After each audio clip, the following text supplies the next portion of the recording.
Bacaan dari Kitab Yesaya. Dengarkanlah aku, hai pulau-pulau, perhatikanlah, hai bangsa-bangsa yang jauh.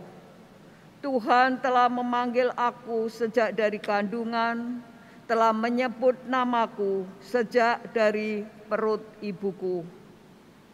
Ia telah membuat mulutku sebagai pedang yang tajam dan membuat aku berlindung dalam naungan tangannya. Ia telah membuat aku menjadi anak panah yang runcing dan menyembunyikan aku dalam tabung panahnya. Ia berfirman kepadaku, "Engkau adalah hambaku Israel, dan olehmu aku akan menyatakan keagunganku." Tetapi aku berkata, aku telah bersusah-susah dengan percuma dan telah menghabiskan kekuatanku dengan sia-sia. Namun hakku terjamin pada Tuhan dan upahku pada Allahku. Yang sekarang berfirmanlah Tuhan, yang membentuk aku sejak dari kandungan, untuk menjadi hambanya, untuk mengembalikan Yakub kepadanya, yang karenanya aku dipermuliakan di mata Tuhan, dan Allahku menjadi kekuatanku. Beginilah firman-Nya, terlalu sedikit bagimu untuk hanya menjadi hambaku, hanya menegakkan suku-suku Yakub, dan mengembalikan orang-orang Israel yang masih terpelihara. Maka aku akan membuat engkau menjadi terang bagi bangsa-bangsa, supaya keselamatan yang daripadaku sampai ke ujung bumi. Demikianlah sabda Tuhan. Syukur kepada Allah. Mulutku akan menceritakan keadilan-Mu ya Tuhan. Mulutku akan menceritakan keadilan-Mu ya Tuhan. Padamu ya Tuhan aku berlindung, jangan sekali-kali aku mendapat malu. Lepaskan dan luputkanlah aku oleh karena keadilan-Mu. Sedengkanlah telingamu kepadaku dan selamatkanlah aku. Mulutku akan menceritakan keadilan-Mu ya Tuhan. Jadilah padaku gunung batu tempat berteduh, kubu pertahanan untuk menyelamatkan diri. Sebab Engkaulah bukit batu dan pertahananku. Ya Allahku, luputkanlah aku dari tangan orang fasik. Mulutku akan menceritakan keadilan-Mu ya Tuhan. Sebab Engkaulah harapanku ya Tuhan. Engkaulah kepercayaanku sejak masa muda ya Allah. Kepadamulah aku bertopang mulai dari kandungan. Engkaulah yang telah mengeluarkan aku dari perut ibuku. Mulutku akan menceritakan keadilan-Mu ya Tuhan. Mulutku akan menceritakan keadilan-Mu dan sepanjang hari mengisahkan keselamatan yang datang dari-Mu. Sebab aku tidak dapat menghitungnya. Ya Allah, Engkau telah mengajar aku sejak kecilku dan sampai sekarang. Aku memberitakan perbuatan-Mu yang ajaib. Mulutku akan menceritakan keadilan-Mu ya Tuhan. Terpujilah Kristus Tuhan, Raja kemuliaan kekal.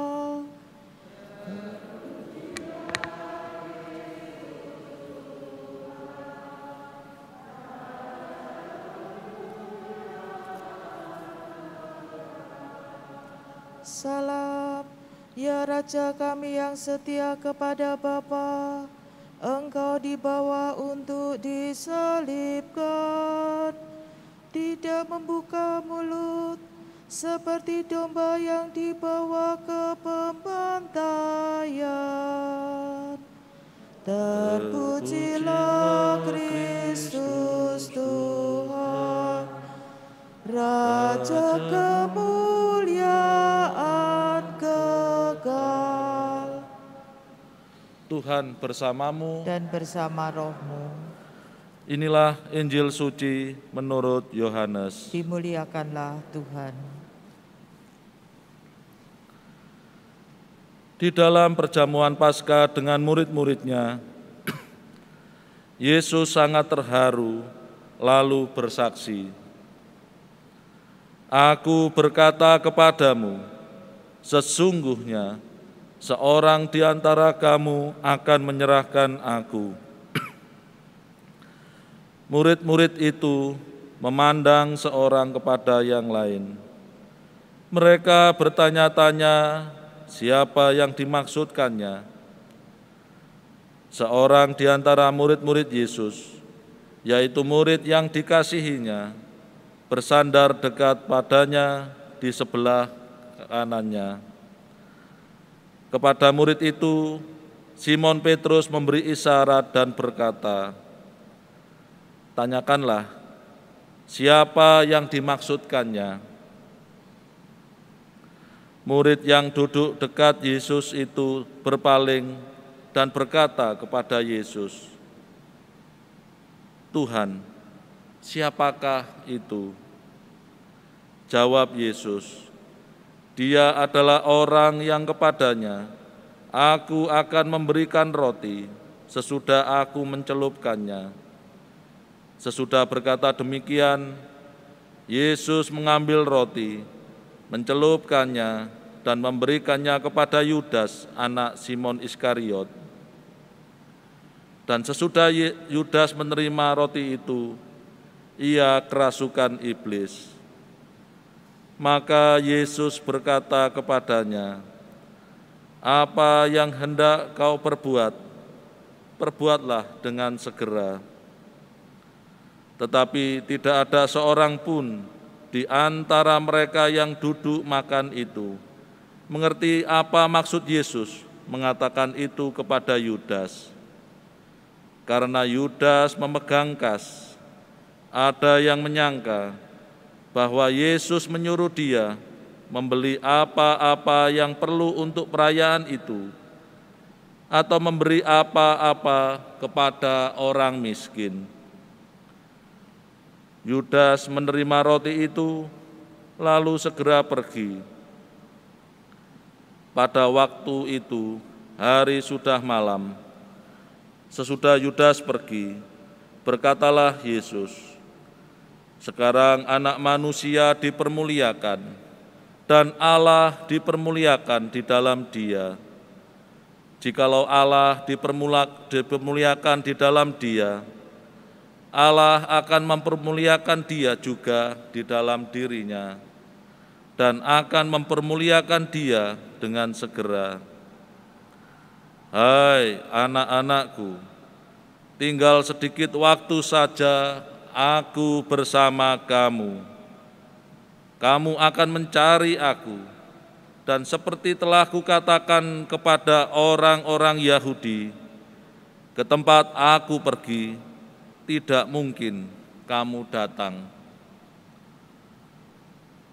Demikian pula aku mengatakannya sekarang kepada kamu." Simon Petrus berkata kepada Yesus, "Tuhan, kemanakah Engkau pergi?" Jawab Yesus, "Ke tempat aku pergi, engkau tidak dapat mengikuti aku sekarang, tetapi kelak engkau akan mengikuti aku." Kata Petrus kepadanya, "Tuhan, mengapa aku tidak dapat mengikuti engkau sekarang? Aku akan memberikan nyawaku bagimu." Sahut Yesus, "Nyawamu akan kau berikan bagiku?" Sesungguhnya aku berkata kepadamu, sebelum ayam berkokok, engkau akan menyangkal aku 3 kali.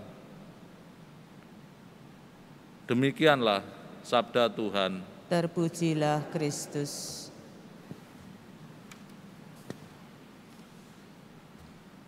Saudara-saudari terkasih,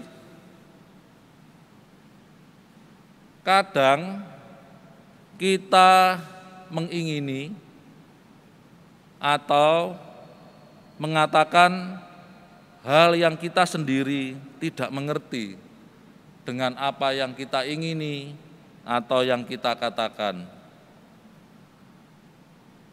Sebut saja seperti orang yang lagi ngidam, ibu-ibu hamil yang lagi ngidam, tiba-tiba bangun jam 1 malam, minta suaminya, minta bapak-bapak ini, minta dibelikan nanas sekarang juga. Ya, wong biasanya enggak pernah beli makan nanas loh, kok tiba-tiba minta nanas, ini gimana ini? Nah, orang yang lagi ngidam bisa meminta hal-hal yang sering kali di luar kebiasaan, bahkan hal yang tidak masuk akal. Namun, untuk menyenangkan hati yang lagi ngidam, ini para suami berusaha memberi yang diinginkan ya, dan dikatakan. Hal serupa namun tak sama dialami juga oleh Petrus. Petrus mengatakan apa yang ia sendiri itu enggak paham. Bahkan Petrus mau memberikan nyawanya agar bisa mengikuti Tuhan Yesus kemanapun perginya. Tuhan Yesus mengetahui hati Petrus dan hati kita semua, dan tahu apa yang akan terjadi. Tuhan Yesus berkata kepada Petrus, nyawamu akan kau beri bagiku. Sesungguhnya aku berkata kepadamu, sebelum ayam berkokok 3 kali, engkau telah menyangkal aku. Inilah gambaran kita manusia. Kita yang sudah dibaptis mau mengikuti Tuhan Yesus untuk memikul salib dalam hidup sehari-hari. Malah seringkali kita lalai dan menjauhi Tuhan dengan maksud hati kita, dengan pikiran kita, dengan perkataan kita, dan perbuatan kita. Dalam masa Pekan Suci ini, kita diajak Tuhan Yesus untuk merenungkan kembali perjalanan hidup dan perjalanan rohani kita. Apakah setelah dibaptis, hati dan hidup kita semakin dekat dan bersatu dengan Tuhan Yesus? Atau malah kita semakin jauh dan lari dari Tuhan? Saudara-saudari terkasih, renungkanlah perjalanan hidup, perjalanan rohanimu. Tuhan Yesus menunggu perbuatan nyatamu.